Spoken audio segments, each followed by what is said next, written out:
নমস্কার বন্ধুরা, আজকে 23শে জুন। আগামী 48 ঘন্টাতেও পশ্চিমবঙ্গের দক্ষিণবঙ্গ এবং উত্তরবঙ্গের আবহাওয়াটা এরকমই থাকবে।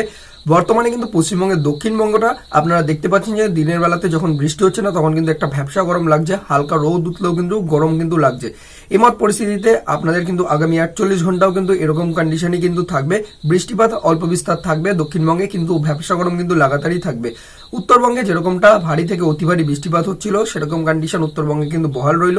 আজকে হচ্ছে গিয়ে 23 তারিখ এবং 24 তারিখ এবং 25 তারিখ পশ্চিমবঙ্গের দক্ষিণবঙ্গ এবং উত্তরবঙ্গ দুই জায়গাতেই কিন্তু আপনারা ভালো রকম ঝড় অথবা কালবৈশাখী দেখতে পারবেন বিকালবেলাতে। ওভারঅলি দেখতে গেলে 30 থেকে 40 কিলোমিটার পার আওয়ারেরও বেশি গতিবেগে কিন্তু ঝড়ো বেগে হাওয়া, এবং সাথে সাথে আমাদের পশ্চিমবঙ্গে এখন বর্তমানে কিন্তু 925 হেক্টোপাস্কেল থেকে জলীয় বাষ্পপূর্ণ হাওয়া প্রবেশ করছে। এবার যার জন্যই কিন্তু আমরা কিন্তু এরকম ভ্যাপসা গরমটা উপলব্ধি করতে পারছি, আর এরকম কন্ডিশনটা আগামী 48 ঘন্টা জুড়েও কিন্তু থাকবে। এবার যার জন্য কি হবে গিয়ে যে মোটামুটি ভাবে একটা বিক্ষিপ্তভাবে বৃষ্টিপাত তো লেগেই থাকবে, এবং সাথে সাথে কিন্তু মোটামুটি বজ্রপাত এবং সাথে সাথে আকাশে মেঘ ডাকছে, সাথে দমকা হাওয়া দিচ্ছে কোথাও কোথাও। এরকম কন্ডিশন কিন্তু আমাদের দক্ষিণবঙ্গের যে আমাদের সমুদ্র তটের যেসব জেলাগুলো রয়েছে, যেমন হচ্ছে আমাদের মেদিনীপুর, পূর্ব মেদিনীপুর, পশ্চিম মেদিনীপুর, বাঁকুড়া, বীরভূমের এরিয়া, পুরুলিয়া, সিউড়ি, আসানসোল, দুর্গাপুর, তারপরে কলকাতা, হাওড়া, হুগলি, নদিয়া, কৃষ্ণনগর, কল্যাণীর এরিয়া, ডায়মন্ড হারবার, কার্তিক, কাকদ্বীপ, কন্টাইয়ের যে এরিয়াগুলো রয়েছে, অথবা হচ্ছে উত্তর চব্বিশ পরগনা, দক্ষিণ চব্বিশ পরগনার এরিয়া, ব্যারাকপুরের এরিয়া, দমদম, বিধাননগরের এরিয়া, এবং সাথে সাথে হচ্ছে গিয়ে আমাদের বহরমপুরের মতো এরিয়া অথবা লালগোলার এরিয়া, তারপর হচ্ছে মুর্শিদাবাদের পুরো যে জেলাটা রয়েছে, এই জায়গাগুলোতে আপনারা দেখতে পারবেন বৃষ্টিপাত খুব একটা বেশি রকম হবে। যেটা হচ্ছে কি আমাদের উত্তরবঙ্গের এরিয়াটা, যেখানে কিন্তু মেনলি এখন অব্দি কমলা সতর্কবার্তা জারি করা রয়েছে, সেটা হচ্ছে আমাদের শিলিগুড়ি, জলপাইগুড়ির এরিয়া, এবং সাথে সাথে আমাদের মেনলি হচ্ছে গিয়ে কুচবিহার, আলিপুরদুয়ার এই জায়গাগুলো, এবং সাথে সাথে আমাদের দার্জিলিং এবং কিন্তু কালিম্পং।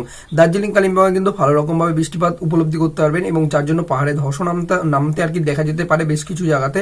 তো সেক্ষেত্রে সুরক্ষিতভাবে আপনারা কিন্তু সেখানে যাতায়াত করবেন। দ্বিতীয় কথা হচ্ছে কি আমাদের এই যে তিস্তার সংলগ্ন যেসব আর কি নিচু স্থানগুলো রয়েছে সেখানে কিন্তু জলে প্লাবিত হতে পারে, কারণ ওভারঅলি কিন্তু কয়েকদিন ধরে মানে আর কি সেখানে উত্তরবঙ্গে কিন্তু ভারী রকম বৃষ্টি হচ্ছে, যার জন্য কিন্তু তিস্তার জলের উচ্চতাটা কিন্তু একটু বৃদ্ধি হচ্ছে। তাই সেখানে কিন্তু একটা বন্যামল পরিস্থিতিও বা জলে কিন্তু ডুবে যাওয়ার মতো পরিস্থিতিও কিন্তু তৈরি হতে দেখতে পাওয়া যেতে পারে। আর বাকি হচ্ছে কি উত্তরবঙ্গে এবং দক্ষিণবঙ্গে মোটামুটি মালদা, আমাদের উত্তর দিনাজপুর, দক্ষিণ দিনাজপুরের এরিয়াটাতেও সেখানে মোটামুটি ভাবে বিকালের দিক করে ঝড় বেগে হওয়া এবং কালবৈশাখী দেখা যাবে, এবং দক্ষিণবঙ্গে মোটামুটি ভাবে ওভারঅলি পুরো হলুদ সতর্কবার্তা রয়েছে আগামী 48 ঘন্টাতে। এই হচ্ছে কিন্তু আগামী 48 ঘন্টা পশ্চিমবঙ্গের জন্য ওয়েদার আপডেট।